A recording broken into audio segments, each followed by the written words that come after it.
Now turn to Section 1.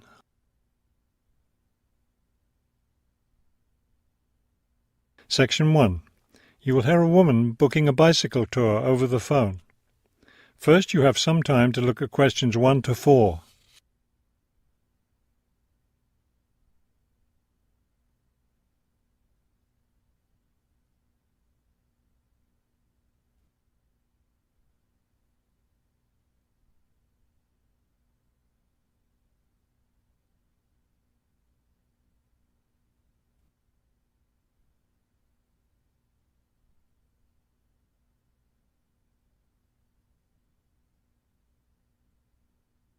You will see that there is an example that has been done for you. On this occasion only, the conversation relating to this will be played first. Global bicycle tours. May I help you? Yes, thank you. I'd like to sign up for a bicycle tour. The man answers the phone. Global bicycle tours. So the word global has been written at the top of the form. Now we shall begin. You should answer the questions as you listen, because you will not hear the recording a second time.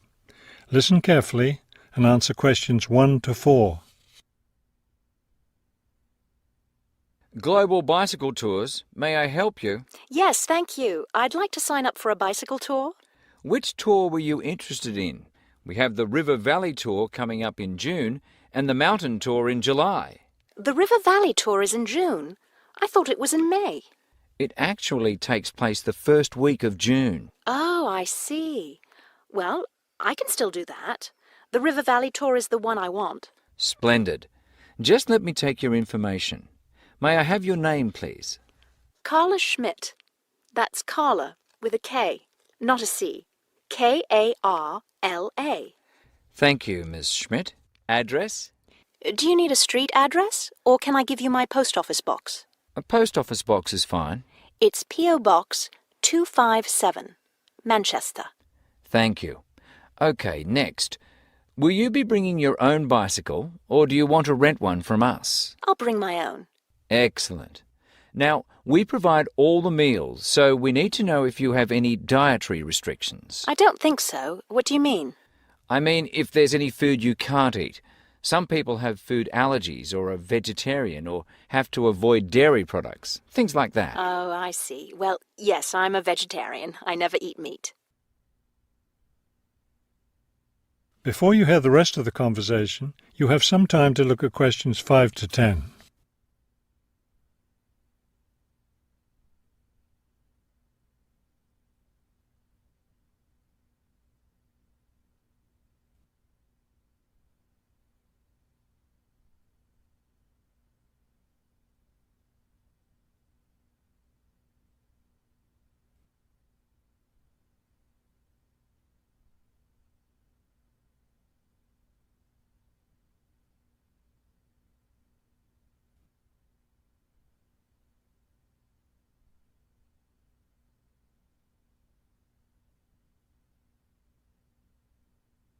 Now listen and answer questions 5 to 10.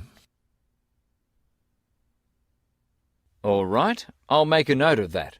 Now, the total cost of the tour is $750. That much? The price includes everything. Food, hotel, transportation, everything. Everything? Yes, everything. The only other thing is you'll want to tip the tour guide. We usually recommend 5% of the total tour cost. A 5% tip. I guess that's reasonable. In order to reserve your space on the tour, I'll need a 30% deposit. Do you need that right away? We generally ask for the deposit at least 4 weeks before the tour begins. The River Valley tour begins, 6 weeks from now. So you'll need to pay the deposit in 2 weeks. I think I can do that. I wonder if you could tell me something. How will our luggage be transported? Do we carry it on our bicycles? No, you leave that to us. We have a van that carries your luggage from hotel to hotel each day, so you don't have to worry about it. Great. I have a luggage rack for my bike, but I guess I won't have to bring that. No, you won't. But there are a few items we recommend that you bring. We can't control the weather, so you should bring a raincoat or rain gear. Yes, that's a good idea. And I should have my own spare tyre too, shouldn't I? Actually, you don't need that, as our guide always carries some. And of course, you won't need maps either, since our guide has the route all planned. What about a water bottle? I'll need that, won't I? Yes, you should definitely have a water bottle. A camera would be a good idea too, since that tour goes through some very scenic areas. I have a guidebook of that area. I wonder if I should bring it along. We don't recommend guidebooks. It would just be extra weight, and the tour guide knows a great deal about the area. Yes, I see. Is there anything else I need to know? I think we've covered the important points. I'll send you a tour brochure, and you can call again if you have any questions. Thank you very much. That is the end of section 1. You now have half a minute to check your answers.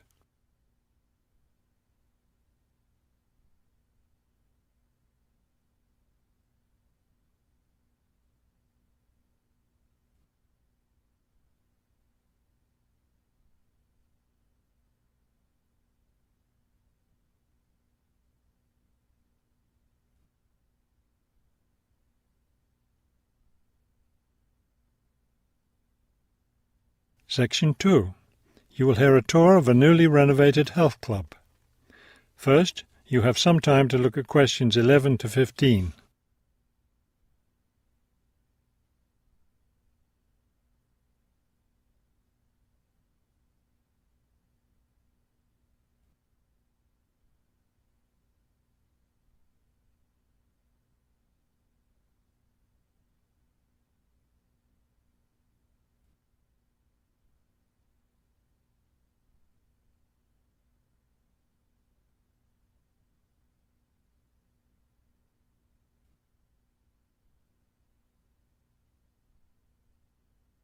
As you listen to the first part of the talk, answer questions 11 to 15.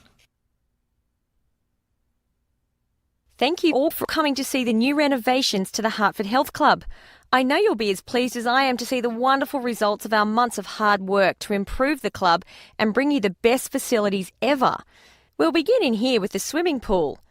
You'll notice the new colour of the adult pool, a lovely cool green. Now walk over here and look at the children's pool. It's the same green, but as you see, with brightly coloured sea creatures painted everywhere. Both of the pools needed painting, not only for maintenance, but I think the new colour greatly improves the atmosphere of this part of the club. Next, let's take a look at the locker rooms. Don't worry, there's no one using them just now. Doesn't it feel roomy in here? We've expanded both the men's and women's locker rooms, so now they'll be much more comfortable to use. There are bigger lockers, a good deal more room in the dressing area, and more places to store extra towels and equipment. Be careful as you walk through here. The floor's just been polished and may be a bit slippery. Let's go up to the exercise room next. Here, you'll notice a new floor. Walk on it. Doesn't that feel comfortable? It's a special material, softer than the old floor, an ideal surface for jogging and exercising. They had to move all the exercise equipment out while they were working on the floor, but don't worry, it will be brought back in before the end of today. Let's step outside now and look at the tennis courts. We haven't done a great deal here except to the equipment. We replaced all the nets and the ball throwing machine. Otherwise, everything is the same as it was before. Let's walk down this hallway, and here we are at the club store in its new location. We thought here by the entrance was a better place for it than where it used to be by the swimming pool. But it still has all the same items for sale, sports equipment and clothes in the club colours. Before you hear the rest of the talk, you have some time to look at questions 16 to 20.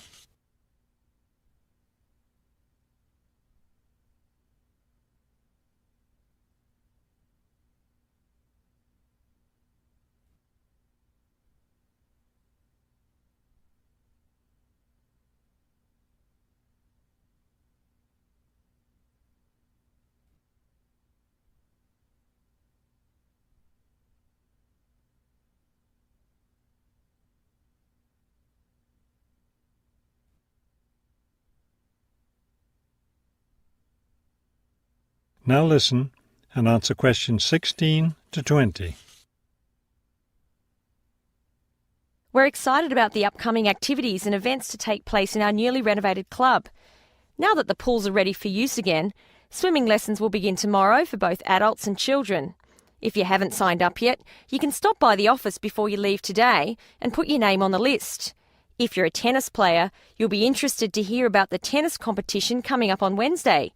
Players from different clubs all over the region will be participating. If you'd like to watch the event, tickets are available in the office. Also, I want to be sure you all know you're invited to our club party coming up next weekend.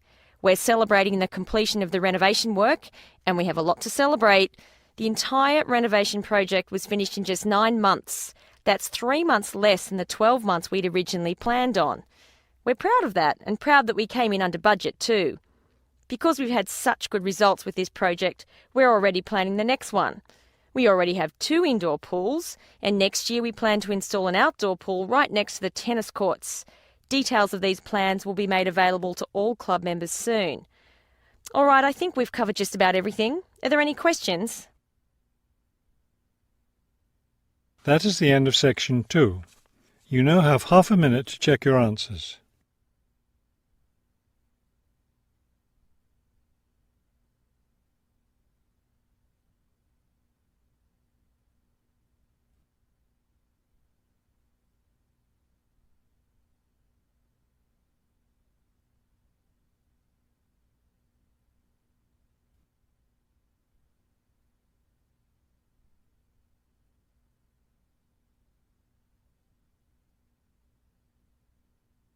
Now turn to Section 3.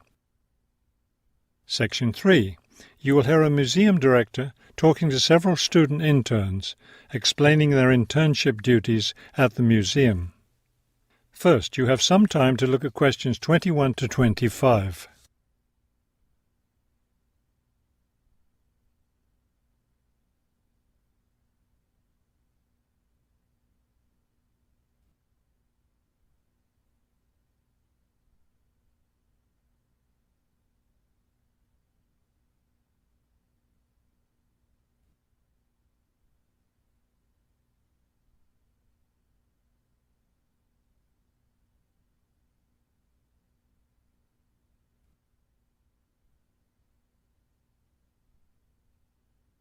As you listen to the first part of the conversation, answer questions 21 to 25.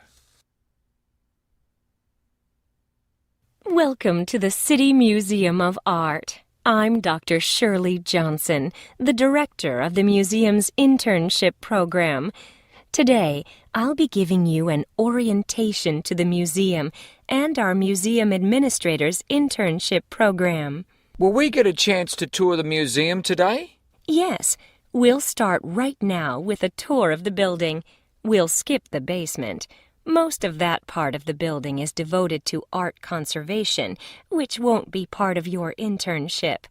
Let's begin here on the ground floor with the museum offices. I guess this is where we'll be spending most of our time, helping with the office work.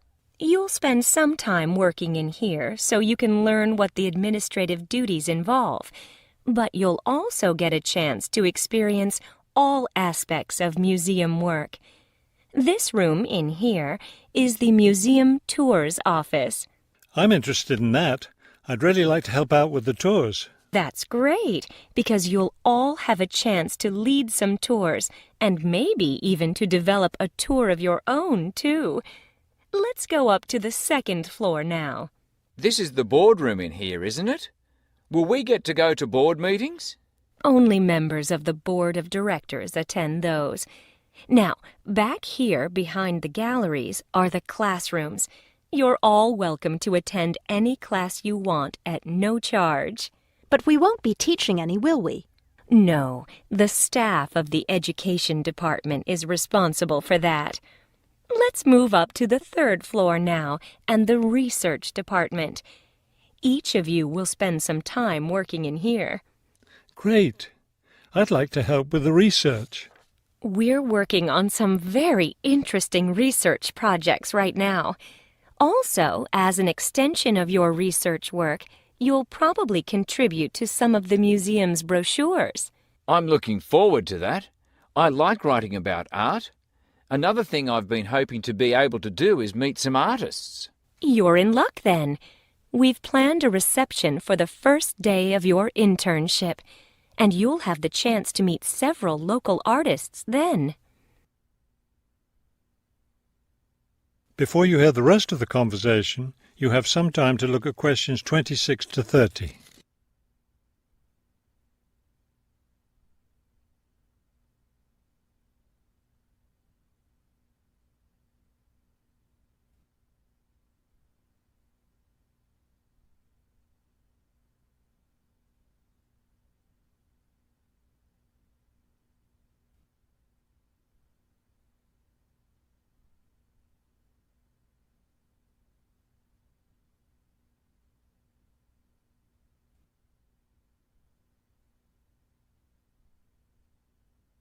Now listen and answer questions 26 to 30. Could you give us a little background of the museum? I mean, when it was built and some information about the collections and things like that? Of course. The main part of the museum was built in 1895 with a combination of public and private funds. The new wing was built 60 years later with a donation from the Rhinebeck family. That part of the museum was built for the modern art collection, wasn't it? Yes, it was. In the main part of the museum, we have a gallery devoted to works by local artists, our sculpture collection, and a small collection of classical European art. You mentioned classes earlier. What kinds of classes does the museum offer? In our adult education program, we offer a series of art history classes, and for children, we have a program of arts and crafts workshops. You can get a brochure from the office that will give you more information. I saw a lot of chairs set up in the main hall. What are those for? Those are there for tonight's musical performance. We offer a weekly concert series during the fall and winter, and of course, all of you are welcome to attend. Now, if there are no more questions, let's step into my office and I'll show you your schedules. That is the end of section 3. You now have half a minute to check your answers.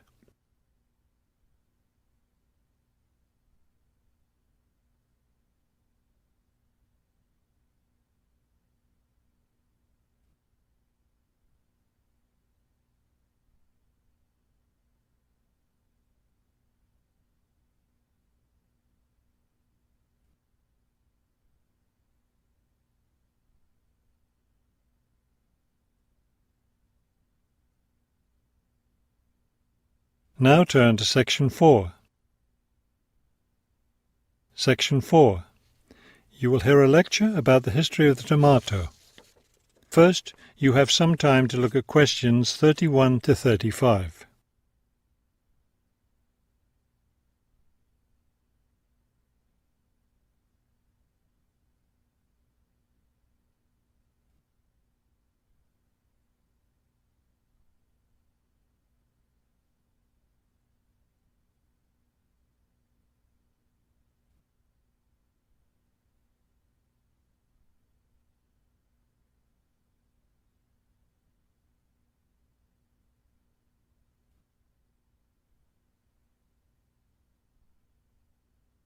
Now listen carefully and answer questions 31 to 35.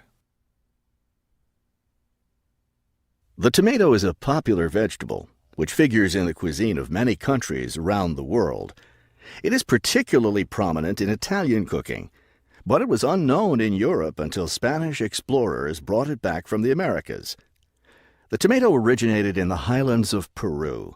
From there, it eventually found its way to Mexico, where it was cultivated by the Aztecs. The Aztec tomato wasn't the large red vegetable we know today. Rather, it was small and yellow. When this small round fruit arrived in Italy, it was named golden apple for its bright yellow color. You'll notice I just called it a fruit. That's because a tomato is botanically a fruit, even though most everyone calls it a vegetable. The actual word tomato comes from the Aztec name for the vegetable, meaning plump thing. The tomato arrived in Europe in the 1500s and quickly became a popular food in Spain and Italy. In the late 1600s, the Italians began publishing recipes that used tomatoes. The British, however, had a different attitude toward the vegetable. It was grown as an ornamental plant in Britain in the 1600s, but it wasn't eaten because it was thought to be poisonous. It wasn't until the 1700s that tomatoes became part of the daily diet in Britain. Before you hear the rest of the talk, you have some time to look at questions 36 to 40.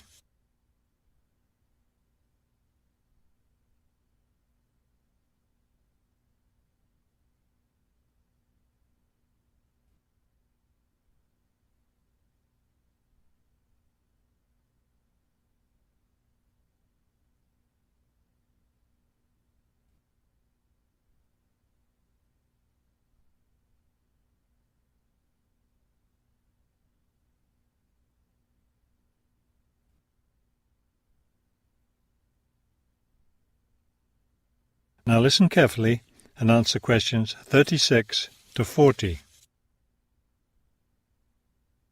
In the United States, tomatoes were also used as ornamental plants rather than as food for a long time. This attitude began to change in the 1800s. In 1806, a gardener's calendar mentioned that tomatoes could be used to improve the flavor of soups and other foods. Thomas Jefferson did much to enhance the tomato's reputation as a food. He first served tomatoes to visitors at his home in Virginia in 1809. Then in 1820, a man named Robert Gibbon Johnson decided it was time to discard once and for all the idea that tomatoes were poisonous. To prove his point, he ate 1 kilo of ripe red tomatoes in public. 2,000 people gathered to watch this feat, which took place on the steps of the courthouse in Salem, Massachusetts. Amazingly enough, Johnson survived this stunt. The popularity of the tomato as a food began growing rapidly. Soon people all around the country were eating tomatoes. By the 1830s, American newspapers and magazines were publishing thousands of tomato recipes. However, all those recipes involved using tomatoes in some cooked form. Tomato salads and sandwiches were still unknown. It wasn't until a century later, in the 1930s, that it became popular for people to eat raw tomatoes. That is the end of section 4. You now have half a minute to check your answers.